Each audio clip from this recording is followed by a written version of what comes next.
যদি তুমি নতুন কিছু তৈরি করতে চাও তবে প্রথমে পুরনো জিনিসটা ভাঙতে জানতে হবে। হয়তো এক্স সেই ভাঙন যেখান থেকে জন্ম নিচ্ছে এক নতুন ডিজিটাল প্রযুক্তি, একটি পৃথিবী যেখানে কথা শুধু টুইটে সীমাবদ্ধ থাকবে না, বরং পরিণত হবে এক বাস্তব শক্তিতে।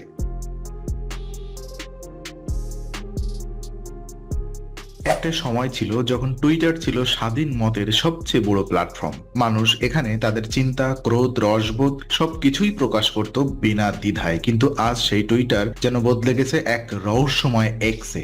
এই পরিবর্তনের পেছনে আছে বিশ্বের সবচেয়ে বিতর্কিত ও প্রতিভাবান মানুষ, এলন মাস্ক। প্রশ্ন একটাই, তিনি কি টুইটারকে ধ্বংস করছেন নাকি এক নতুন ডিজিটাল সভ্যতার ভিত্তি স্থাপন করছেন? একটা প্রশ্ন যা এখনো ঘুরছে কোটি কোটি মানুষের মাথায়। এলন মাস্ক কি আসলেই টুইটারকে নষ্ট করে ফেলেছেন, নাকি আমরা এখনই দেখতে যাচ্ছি মানব সভ্যতার যোগাযোগ ব্যবস্থার পরবর্তী বিবর্তন? আজকের এই ডকুমেন্টারিতে আমরা উন্মোচন করব ইলন মাস্কের এক্স সাম্রাজ্যের সেই অজানা দিক যা আপনি কোনো নিউজ চ্যানেলে বা ব্লগে পাবেন না। এটা শুধু একটি কোম্পানির গল্প নয়, এটা ভবিষ্যতের ইন্টারনেটের দিক নির্দেশনার গল্প। টুইটার একটা নাম যা একসময় বিশ্বজুড়ে ছিল ফ্রিডম অফ স্পিচের প্রতীক। 2006 সালে জ্যাক ডরসি, নোয়া গ্লাস, বিজ স্টোন ও ইভান উইলিয়ামসনের হাতে জন্ম নেয় এই প্ল্যাটফর্ম। একটি ছোট মাইক্রো ব্লগিং সাইট, কিন্তু ধীরে ধীরে এটি হয়ে ওঠে বিশ্বের রিয়েল টাইম নিউজ ইঞ্জিন। যে কোনো রাষ্ট্রপতি থেকে শুরু করে ছাত্র, সাংবাদিক থেকে কর্মজীবী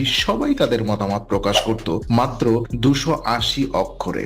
এখানেই হয়েছিল আরব বসন্ত আন্দোলনের সূচনা। এখানেই কোটি মানুষের কণ্ঠ এক হয়ে উঠেছিল সামাজিক পরিবর্তনের প্রতীকে। কিন্তু 2020 এর পর থেকে টুইটার বদলাতে শুরু করে। বিষয়বস্তু নিয়ন্ত্রণ, স্পন্সরশিপ, রাজনৈতিক পক্ষপাত সবকিছুই যেন টুইটারকে ঘিরে বিবর্তনের জালে ফেলে দেয়। এবং ঠিক সেই সময় একজন মানুষ চুপচাপ পর্যবেক্ষণ করছিলেন, এলন মাস্ক। তিনি টুইটার প্রায় 10 কোটি ফলোয়ারের সাথে নিজের ছিলেন এক বিশাল প্রভাবক। কিন্তু যখন তিনি দেখলেন মত প্রকাশের স্বাধীনতা হুমকির মুখে, তখন তার মনে জন্ম নিল এক অদ্ভুত পরিকল্পনা। যদি আমি নিজেই এই প্ল্যাটফর্ম কিনে নেই? এই ভাবনা থেকেই শুরু হয় বিশ্বের সবচেয়ে নাটকীয় টেক অধিগ্রহণের গল্প। 2022 সালের শুরুতে এলন মাস্ক হঠাৎ ঘোষণা দেন তিনি টুইটার কিনবেন, মূল্য প্রায় $42 বিলিয়ন। সেই মুহূর্তে বিশ্বজুড়ে বিস্ময় ছড়িয়ে পড়ে। কেউ বলে তিনি পাগল, আবার কেউ বলল তিনি ভবিষ্যৎ দেখছেন। এলনের উদ্দেশ্য ছিল স্পষ্ট, তিনি টুইটারকে করবেন ফ্রি স্পিচের দুর্গ। কিন্তু যখন তিনি ভিতরে প্রবেশ করলেন, তখন দেখলেন এটা কেবল একটা সোশ্যাল মিডিয়া প্ল্যাটফর্ম নয়, বরং এক রাজনৈতিক যুদ্ধক্ষেত্র।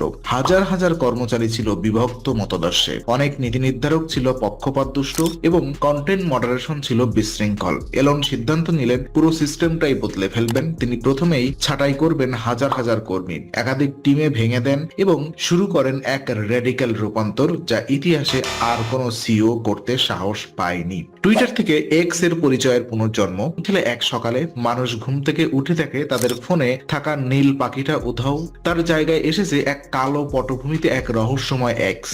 এলন মাস্কের দৃষ্টিতে এটি কেবল একটি নাম নয়, এটি তার জীবনের এক মহাপরিকল্পনার অংশ। যেমন তার company space x, Tesla, Neuralink, the boring company সবকিছুই যেন যুক্ত হচ্ছে এক রহস্যময় অক্ষর এক্স এর অধীনে। এলন চান এক্স হোক এভরিথিং অ্যাপ, একটি অ্যাপ যেখানে মানুষ শুধু কথা বলবে না, বরং কেনাকাটা করবে, পেমেন্ট করবে, ভিডিও দেখবে, এমনকি ব্যাংকিংও করবে।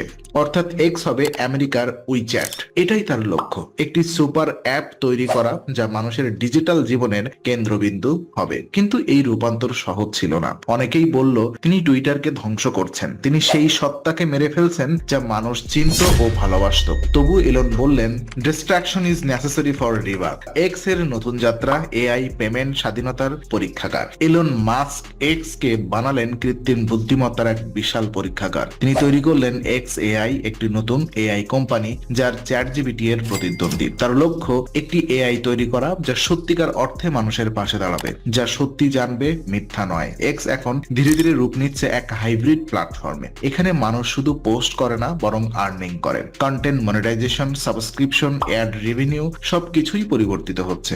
এলন চান এক্স হোক এমন এক জায়গা যেখানে ক্রিয়েটর ইকোনমি পুনর্জন্ম নেবে। তিনি বলেন, freedom of speech doesn't means freedom of reach. অর্থাৎ আপনি যা খুশি বলবেন, কিন্তু তার প্রভাব নির্ভর করবে মানের উপর। ওপরে। তবে এই স্বাধীনতার পথে বহু সমালোচনাও এসেছে। অনেকেই বলেন এক্স এর ঘৃণায় ভাষা, ভুয়া খবর এবং ট্রলিং বেড়েছে। এলন উত্তর দেন একটাই, truth will emerging from competition of idea. তো প্রশ্ন একটাই, ধ্বংস নাকি নবজন্ম? বিতর্কের কেন্দ্রবিন্দু। এখন প্রশ্ন আবার ফিরে আসে, এলন মাস্ক কি টুইটারকে ধ্বংস করছেন নাকি এক্স আসলে ভবিষ্যতের ভিত্তি? অনেকেই বলেন টুইটার আজ আর আগের মতন নেই, মানুষ হারিয়েছে সেই কমিউনিটি ভাবনা, অ্যালগোরিদম অদ্ভুত, বিজ্ঞাপন কমেছে এবং ব্যবহারকারীর সংখ্যা কিছুটা স্থবির। কিন্তু অন্যদিকে অনেকেই দেখছেন এক নতুন সম্ভাবনা। এক্স এখন ভিডিও প্ল্যাটফর্মে রূপ নিচ্ছে, কন্টেন্ট ক্রিয়েটরদের জন্য এটি হয়ে উঠেছে ইউটিউবের প্রতিদ্বন্দ্বী। এলন নিজেই বললেন, within 5 years x will be the biggest financial and media platform in the world. এটা পরিবর্তন হয়তো এখনো অসম্পূর্ণ, কিন্তু এটা অস্বীকার করার উপায় নেই। এলন মাস্ক ইতিহাসের সেই কয়েকজন ব্যক্তির একজন যিনি মানব সভ্যতার যোগাযোগের ধারণাটাই পাল্টে দিয়েছেন। তো শেষে প্রশ্ন থেকেই যায়, এক্স কি ভবিষ্যতে এভরিথিং অ্যাপ হতে পারবে, নাকি ইতিহাসে একে মনে রাখবে দ্য ডেড অফ টুইটার হিসেবে? এলন মাস্ক বলেন, যদি তুমি নতুন কিছু তৈরি করতে চাও তবে প্রথমে পুরনো জিনিসটা ভাঙতে জানতে হবে। হয়তো এক্স সেই ভাঙন, যেখান থেকে জন্ম নিচ্ছে এক নতুন যুগের ডিজিটাল সভ্যতা। একটি পৃথিবী যেখানে কথা টুইটে সীমাবদ্ধ থাকবে না, বরং পরিণত হবে এক বাস্তব শক্তিতে। যখন পৃথিবী বলেছিল তিনি পাগল, তাই হয়তো ইলন মাস্ক প্রমাণ করেছিলেন পাগলামি একমাত্র সত্যিকার প্রতিভা। যদি আপনি এই গল্পটা জানতে ভালো লেগে থাকে তবে লাইক করুন, কমেন্টে আপনার মতামত জানান আর সাবস্ক্রাইব করুন আমাদের চ্যানেল, কারণ সামনে আসছে আরো এমন অনেক অনাবিষ্কৃত গল্প যেখানে মানুষ, প্রযুক্তি আর ভবিষ্যৎ একে অপরের সাথে জড়িয়ে আছে এক অদ্ভুত রহস্যে।